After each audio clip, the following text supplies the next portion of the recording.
Riavako malala ao amin'ny tompo ho ampitombona ao aminareo anie ny fahasoavana sy ny fiadanana avy amin'Andriamanitra ray sy Jesoa Kristy tombontsika. Amen. Ry mpandray fanasan'ny tompo aza sodoka ny endrika ivelany. Aza sodoka ny endrika ivelany ry mpandray fanasan'ny tompo.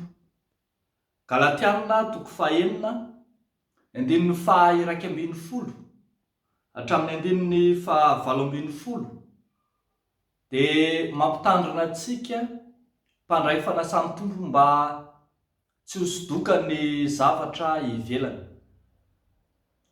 Efa noresantsika teto tamin'ity volanyity fa misy sokajon'olona tao amin'ny fiangonana tao Galatia izay sokajon'olona hafahafa manao fampianarana hafahafa manery ireo olom-baovao amin'ny tompo anaraka ny lalàna.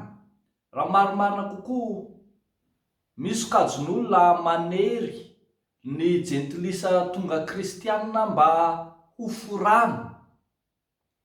Azavain'ny apôstôly Paoly eto fa toa ohatran'ny endrika fireharehana sy fitiavan-tena, fitadiavana tombotsoan'ny tena manokana no antony mahatonga azy ireny hanao izany, fa tsy mba nohony amin'ny lalàna akory. Ary amin'ny resaka lalàna ary izy tena ny aza tsy manaraka atsaka sy andava ny voalaza lalàna akory, kanefa dia manery ireo olom-baovao mba hanaraka lalàna tsotra izao fotsiny.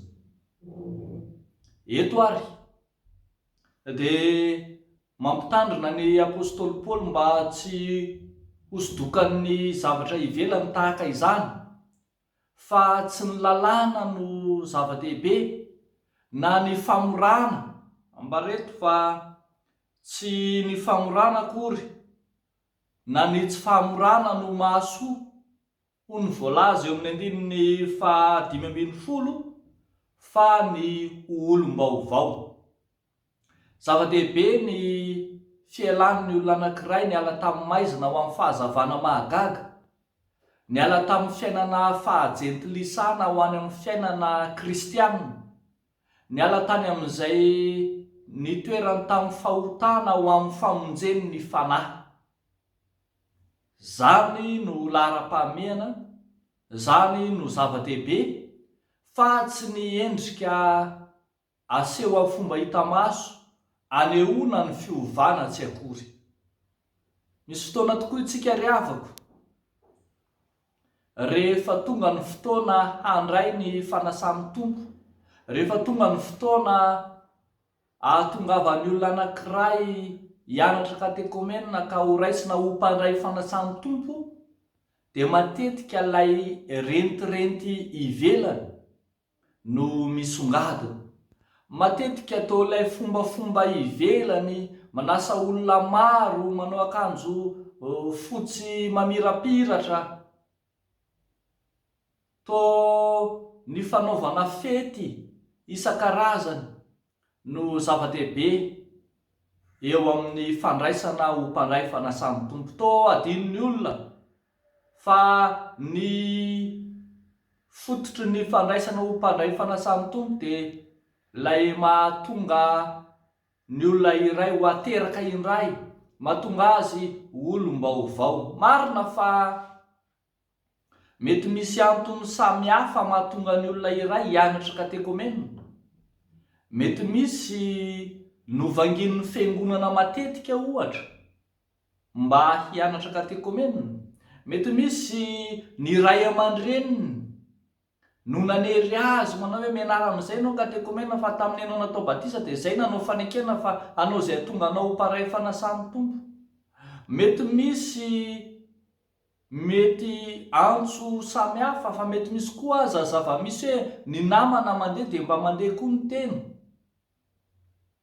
Fa ny tsy azontsika adinoina dia izao, ireny mety endrika fotsiny ihany ahatonga azy hianatra ho katekomenina, fa tsy ireny ny zava-dehibe, tsy ireny ny antsoina hoe fiovam-po, tsy ireny no fiainana mampandray fanasan'ny tompo, fa ilay maha olona vaovao ateraka indray ao amin'ny Kristy.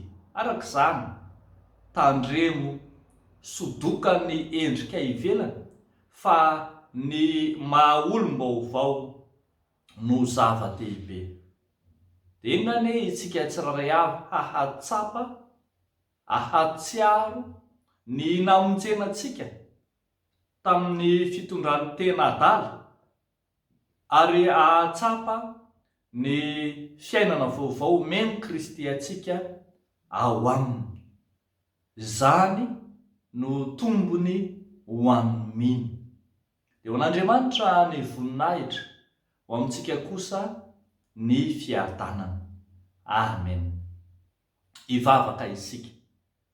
Misaotra anao izay Andriamanitra fa nomenao ny teninao indray androany, teninao izay sakafo mahavelona, mitaona anay mandrakariva ho amin'ny zava-panafatsy ny zavatry ny nofo, ho amin'ny zavatry ny lanitra fa tsy ny zavatry ny tany, ho amin'ny zavatra any ambony fa tsy ny etỳ an-tany. Misaotra anao izay Tompo, ny amin'izay amanginao anay mandrakariva, ka anehoanao ny sitraponao aminay. Ankehitriny izay dia mivavaka eto anatrehanao ho an'ny ray aman-dreny tsiraray avy izay nanolotra ny zananao ny sakramenta amin'ny batisa, izay nanao fanekena hahatonga ny zanany ho mpandray fanasan'ny Tompo, ampio sy ampaherezo tario lalana mba tsy ny tenin'izy ireny no haneken'ny zanany, fa ianao Andriamanitra miantso sy mifidy azy. Dia mivavaka ihany koa izay Tompo ho an'ireo olona efa mahatsiaro tena, ho an'ireo olon-dehibe maro izay mbola tsy nanolotra ny tenany ho anao Kristy, dia ianao no ambabo ny fon'izy ireny ho amin'ny fanjakanao. Ataonay sy angatanay izany mivavaka izany satria mino izahay fa mombanay ianao.